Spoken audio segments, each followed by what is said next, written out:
With Dane Waters, and I'm your host, Dane Waters. Thought I would try a different voice just so people would wake up and realize it's Dane Waters. I thought about Darth Vader, Luke, you are my father, but since it was Father's Day the other day, but okay, I guess I got to get serious now because we got a lot of serious subjects to talk about. So, what's happening? Well, the Iran war, the Iran-Israeli conflict. We'll talk about that here briefly shortly after the break. It's escalating. I think that one of the things we'll talk about in the next break, exactly what is the rationale behind the conflict, where is it going, what's going on. We have to understand that Israel, is still occupying parts of Lebanon, Lebanon, they haven't left. There's potential for conflict in Syria. So whatever happens in Iran, between Iran and Israel, I don't believe that this is the last what we're seeing in the region, but we'll talk about that here after the break. Trump, the G7 is meeting. So what's going on there? The big focus there is about trade and trying to ensure that the world is all basically the precious minerals are protected. Because when we get down to it, trade is trade is trade. It doesn't matter. But if we don't protect the important minerals that we use to make phones, that we use to make all of our technology, excuse me, then we're all in a very difficult shape. So the big focus of the G7 right now is on trade, but primarily on how to protect the world's minerals from the bad guys, because even the G7 recognizes that the world is being divided into good versus evil. And then after our first guest, our second guest is going to be Senator Ben Murray Bruce, and who's going to talk some common sense to us about what's going on with the G7 and things of that nature around the world. So just a lot going on. Anyway, let's take a quick break. Let's get back to our guest and get started. Thanks for joining Around the World with Dane Waters. Thank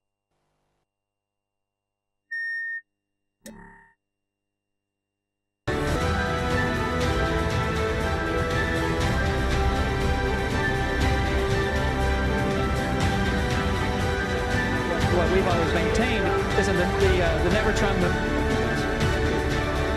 I'll break it down into a couple of different area. Lagos has become one of the largest exporters of illegal ivory in the world. Doesn't a third world nation where your votes will get stolen if you can vote there at all.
Lagos has become one of the largest exporters of illegal ivory in the world. Doesn't a third world nation where your votes will get stolen if you can vote there at all.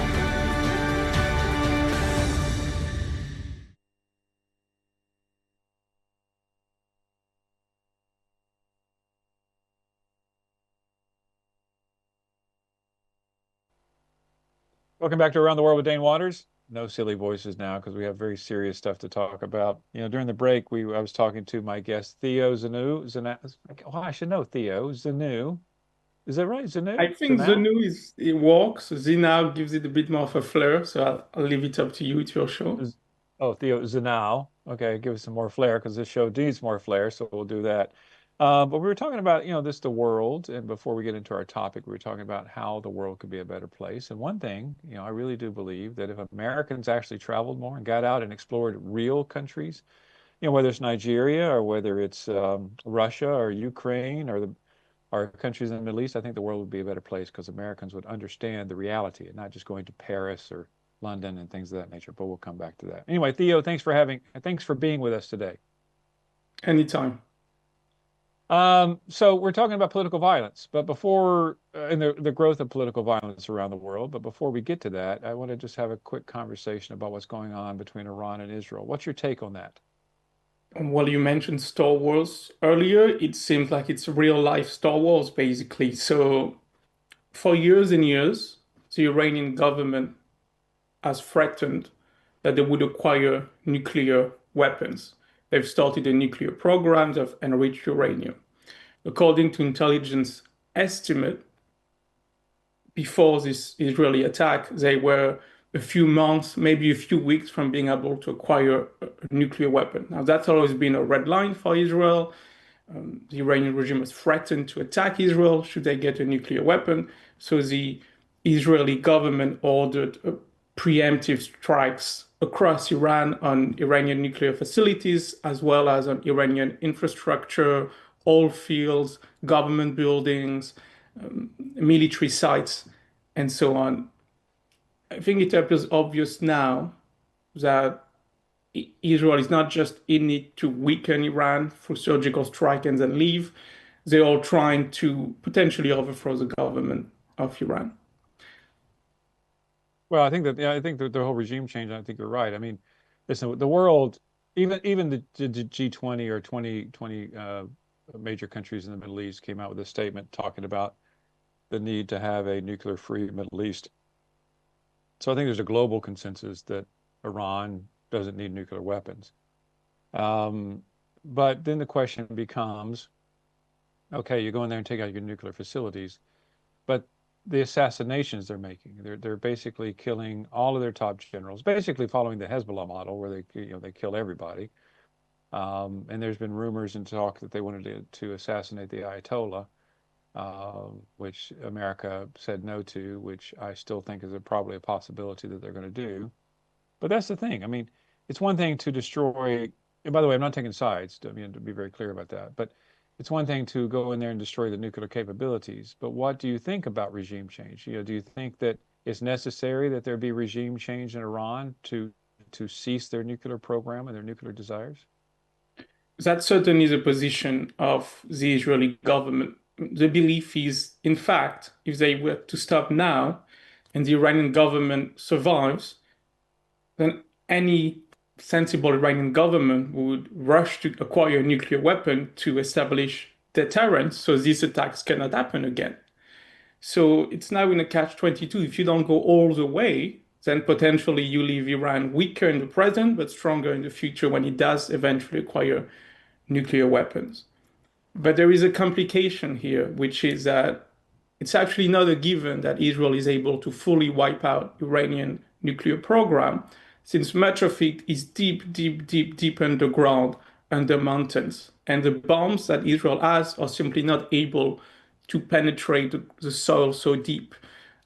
American military has bombs that can do that. So now another key question is it simply an Iran-Israel war, or is it an Iran-Israel-US war?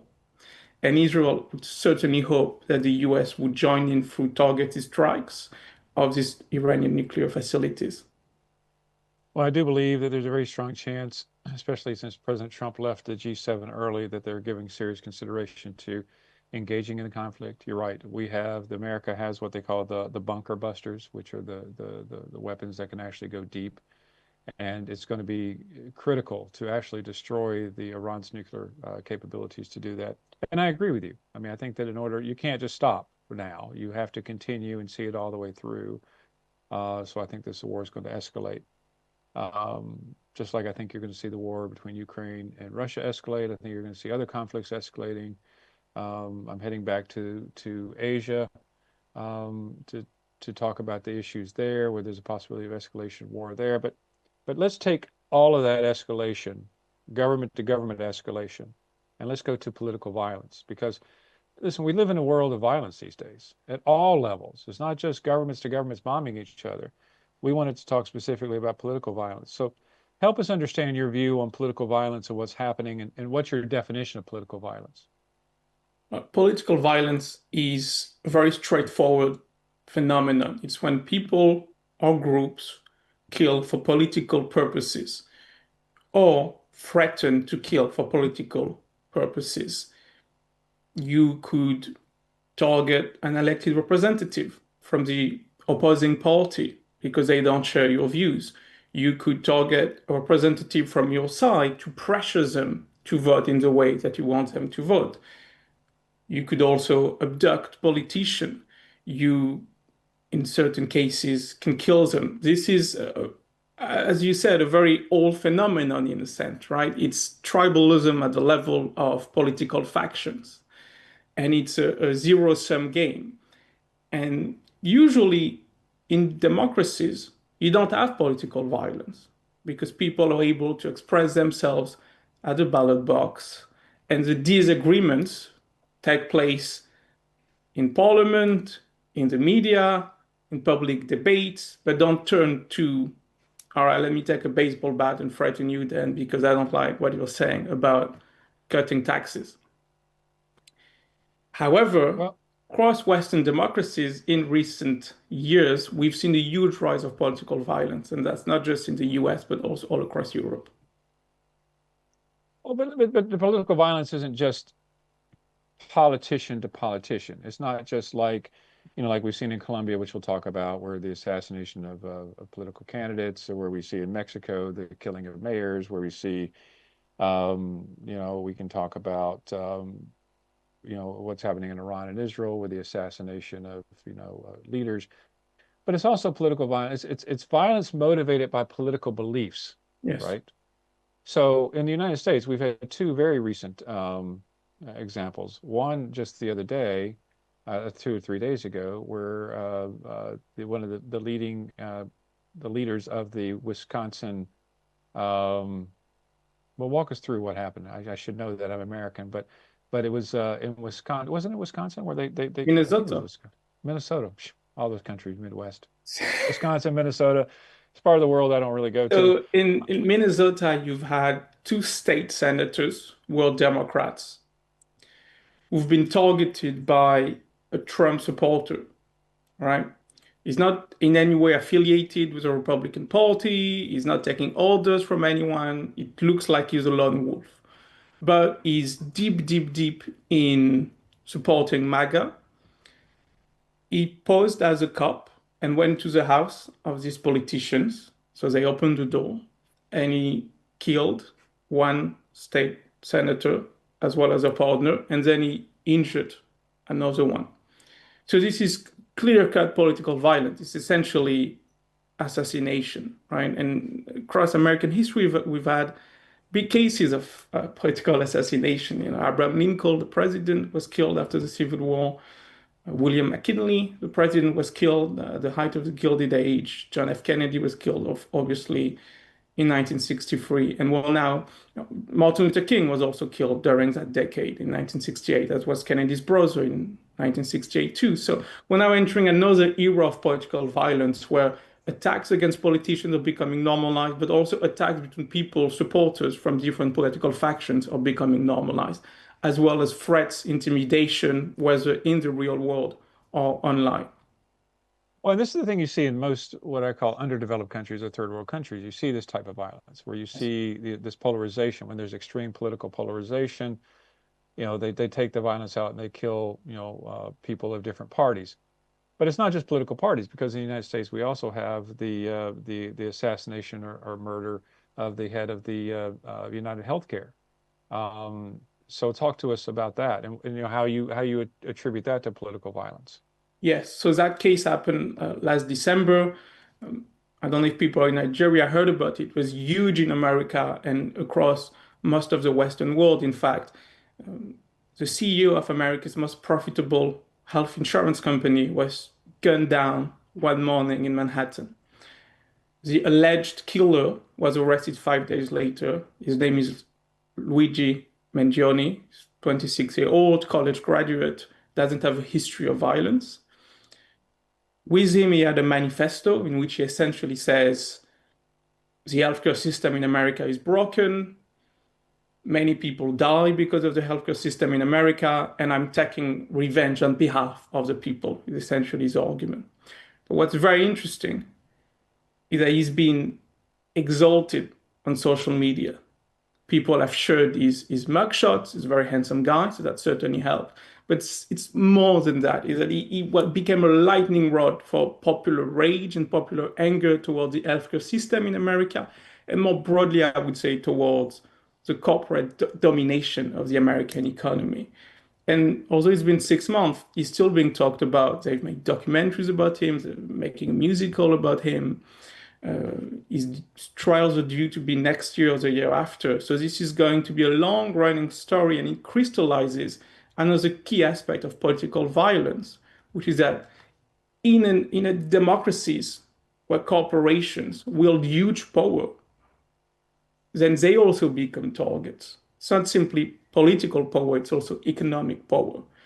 And right now in America, there are a lot of grievances against, if you will say, the modern day robber barons, the big tech CEOs, the healthcare CEOs, and someone like Luigi Mangione was able to get to and deliver a message. And what we see from social media and from opinion polls is that Americans might not necessarily condone the murder, but they also don't want to condemn Mangione for his action.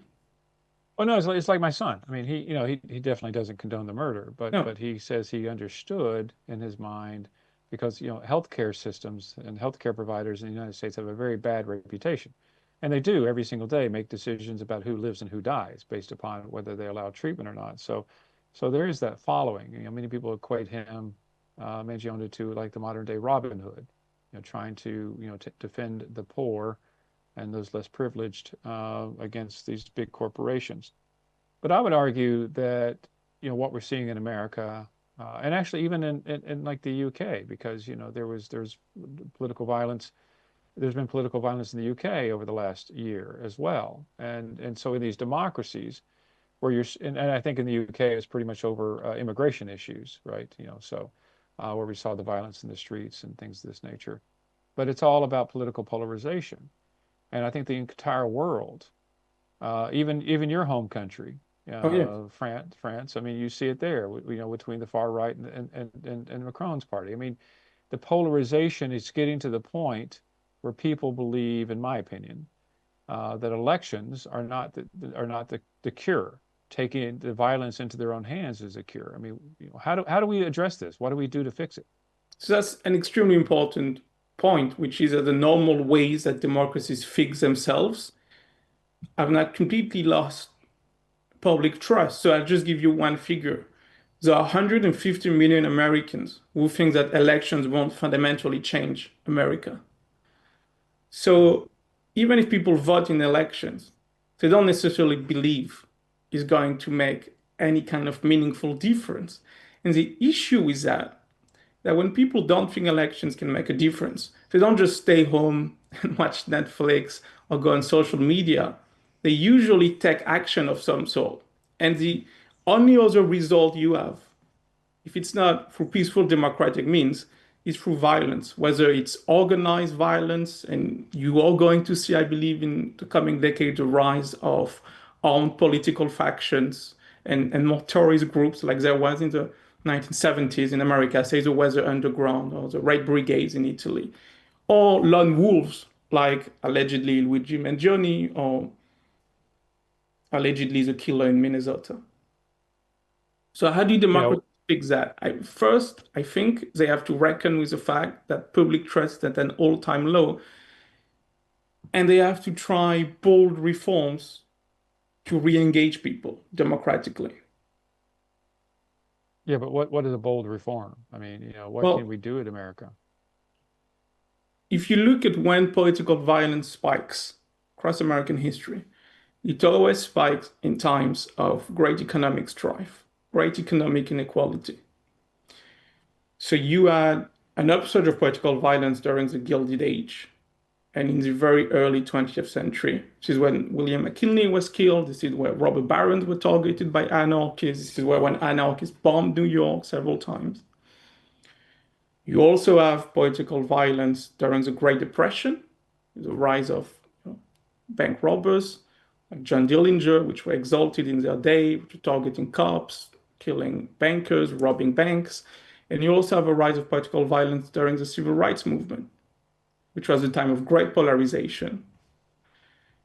So, quite frankly, the only democratic remedy we know for violence is to make life better for most people in society so that A, don't feel attracted to violence, or B, don't condone it, which is going to be the case for most people. So that means you need to find a way in America to actually fix the healthcare system and make a country that's a bit more prosperous. Most Americans, this is a shocking statistic, most Americans don't have more than $500 on their bank account in savings, which means that at any given time, if say they lose their job or they get hit by a bus, they're wiped out. They will become homeless.